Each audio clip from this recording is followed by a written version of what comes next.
बिस्मिल्लाहिर्रहमानिर्रहीम। अस्सलाम वालेकुम।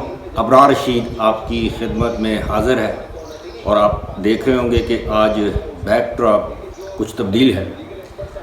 दर हकीकत मेरे एक इंतहाई देरीना दोस्त अमेरिका से तशरीफ़ लाए हुए हैं। अमानुल्लाह ख़ान उनका नाम है, न्यूयॉर्क से वो आए हुए हैं और तकरीबन 23 साल के बाद उनसे मुलाकात हो रही है और इस वक्त मैं मौजूद हूँ दीर में। दीर का नाम खैबर पख्तूनख्वा के लोग तो अच्छी तरह से जानते हैं, लेकिन मैं इस वक्त लोअर दीर यानी तिमरगरा में और उनके घर पर मौजूद हूँ। और साथ में आप ये थोड़ी सी ये जो फुटेज आप कह लें, क्लिप्स कह लें, दीर लोअर यानी तिमरगरा के आपको दिखा रहा हूँ। बहरहाल इंतहाई एक पुरसुकून सी जगह है और ख़ूबसूरत भी है। मैं ये भी कहूँगा कि शायद एबटाबाद से ज़्यादा खूबसूरत तो नहीं, लेकिन दरिया बहता है इस करीब ही, बस एक पुरअमन पुरसुकून सी जगह है। आते हैं जनाब अपने असल मौजू की जानब के नवाज़ शरीफ की हिफाजती ज़मानत और वापसी और इमरान ख़ान पर फ़र्द जुर्म। जी हाँ, तौहीन इलेक्शन कमीशन के केस में इलेक्शन कमीशन का जो एक फ़ैसला है, एक ऑर्डर है, उसकी तफसील सामने आई है और 2 अगस्त को इमरान ख़ान पर तौहीन इलेक्शन कमीशन में फ़र्द जुर्म आयद की जाएगी। और इसमें इस तरह के केसेस में फ़र्द जुर्म का आयद होना कोई मामूली बात नहीं है। उसकी वजह यह है कि इमरान ख़ान अभी तक बज़ाते ख़ुद, जिसे हम कहते हैं ना बकलम ख़ुद, वो इलेक्शन कमीशन में पेश नहीं हुए। इसके अलावा शायद एक आध मरतबा पेश हुए हों या उनके वकला, लेकिन उनका इस्तदलाल ये है कि उन्होंने कोई तौहीन नहीं की, ना ही उन्हें पता है कि उन पर इल्ज़ाम क्या है। अलबत्ता इससे पहले जब फवाद चौधरी ने यह कहा कि जो कुछ भी उन्होंने किया या कहा इलेक्शन कमीशन के हवाले से, क्योंकि उन पर भी तौहीन इलेक्शन कमीशन का केस है और वो गैर मशरूत माफ़ी, तहरीरी माफ़ी मांग चुके हैं। अब देखते हैं इलेक्शन कमीशन उन्हें माफ़ करता है नहीं करता। लेकिन इमरान ख़ान ने कहा था कि वो फवाद चौधरी के इस बयान से मुत्तफ़िक नहीं है।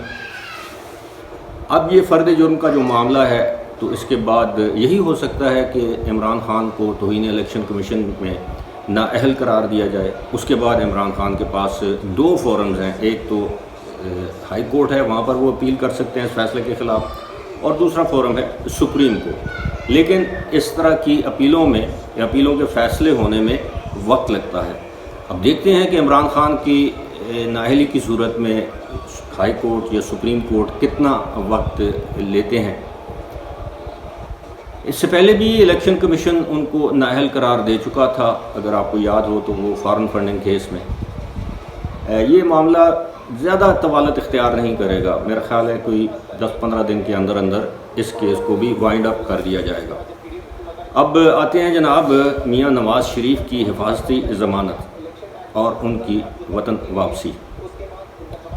वफाकी वज़ीर दाखिला राना सनाउल्लाह ने एक हालिया इंटरव्यू में इस बात का इंकशाफ किया है कि नवाज़ शरीफ, बल्कि यूँ कहिए कि इस बात का एक मरतबा फिर इंकशाफ किया है कि नवाज़ शरीफ जल्द वतन वापस आएंगे।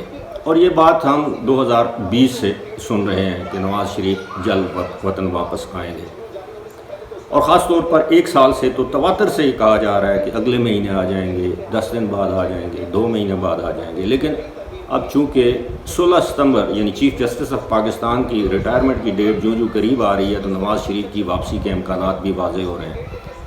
राना सनाउल्लाह ने कहा है कि नवाज़ शरीफ की वतन वापसी से पहले उनकी हिफाजती ज़मानत ली जाएगी, क्योंकि वो जो अदालती या कानून की नज़र में इस वक्त एक इश्तिहारी मुल्ज़म है, और इश्तिहारी मुल्ज़म जब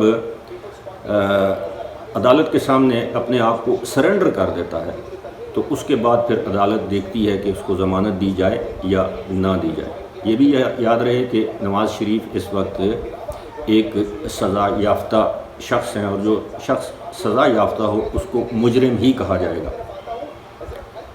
इसी के साथ साथ आपको ये भी याद होगा कि जब इसहाक डार वतन वापस आए थे तो वो भी इश्तिहारी थे, लेकिन उनके आने से पहले एक حفاظتی ضمانت لی گئی، اس کے بعد انہوں نے اپنے آپ کو عدالت کے سامنے سرنڈر کیا اور عدالت نے ان کو ضمانت دے دی، اور بعد ازاں میرا ذاتی خیال ہے کہ وہ کیس بھی خارج کر دیا گیا۔ نواز شریف کو جس کیس میں قید ہوئی ہے، اسی کیس میں مریم نواز شریف نے ہائی کورٹ میں اپیل کی تھی اور اس کیس میں وہ بری ہو چکی ہیں، اور ہائی کورٹ اس وقت کے ہائی کورٹ کے چیف جسٹس اطہر من اللہ نے اپنے فیصلے میں یہ لکھا تھا کہ یہ ایک انتہائی نامعقول قسم کا کیس بنایا گیا تھا، جس میں مریم نواز کو اور ان کے ہسبینڈ کیپٹن صفدر کو سزا سنائی گئی تھی۔ تو اس فیصلے کی روشنی میں اب یہ کہا جا سکتا ہے کہ نواز شریف کی یہ سزا بھی جب وہ اپیل میں گئے ہوئے ہیں یا جائیں گے تو ان کی جو اپیل ہے اس کو منظور کر کے ان کو باعزت بری کر دیا جائے گا اس مقدمے میں۔ ایک اور بات وہ یہ ہے کہ جب نواز شریف وطن واپس آئیں گے تو ان کو حفاظتی ضمانت ملے گی، حفاظتی ضمانت کے بعد اسی طرح وہ عدالت کے سامنے سرنڈر کریں گے اور عدالت پھر عین ممکن ہے ان کی ضمانت کو کنفرم کر دے۔ لیکن ابھی تک تاریخ کا اعلان نہیں کیا جا رہا۔ کچھ لندن میں ہمارے کچھ دوست ہیں، ان سے جب ہماری بات ہوئی تو یہی بتایا گیا کہ جی ابھی تو وہ سعودی عرب اور UAE کا ایک طویل دورہ مکمل کر کے 2 ہفتے کے لیے یورپ کے دورے پر ہیں، اپنے اہل خانہ یا فیملی کے ساتھ وہ یورپ کے دورے پر ہیں، اور یورپ کے دورے کے دوران نواز شریف کی 2 اہم ممالک کے اہم رہنماؤں سے ملاقات متوقع ہے۔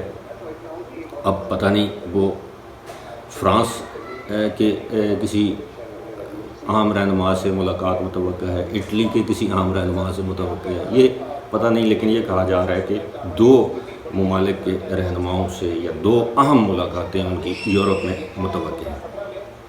اس کے بعد اب ظاہر ہے تو اگر 2 ہفتے وہ یورپ میں گزاریں گے تو 14 اگست تک تو وہ واپس نہیں آ سکتے، کہ 14 اگست تک اتنے دن نہیں ہے، جس طرح کہا جا رہا تھا کہ ممکن ہے کہ نواز شریف 14 اگست تک وطن واپس آ جائے۔ تو خیال یہ کیا جا رہا ہے کہ نواز شریف ستمبر کے پہلے ہفتے میں یا اگست کے آخری ہفتے میں وطن واپسی کا پلان یا پروگرام بنائیں گے، اور اس موقع پر ایک جہاں سے ان کی انتخابی مہم کا بھی آغاز ہوگا مسلم لیگ نون کا، اور وطن واپسی کے لیے وہ عین ممکن ہے کہ وہ اسلام آباد لینڈ کریں اور اسلام آباد کے پیریڈ گراؤنڈ میں وہ جلسہ عام سے خطاب کریں۔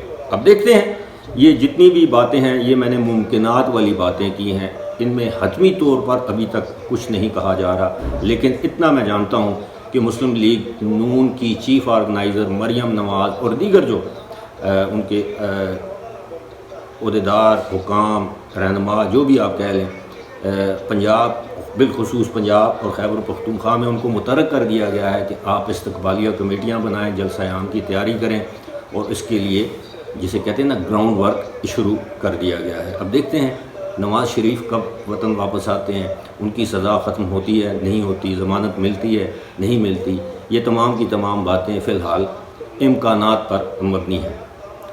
فی الحال اسی کے ساتھ لوئر دیر سے مجھے دیجیے اجازت، خدا حافظ۔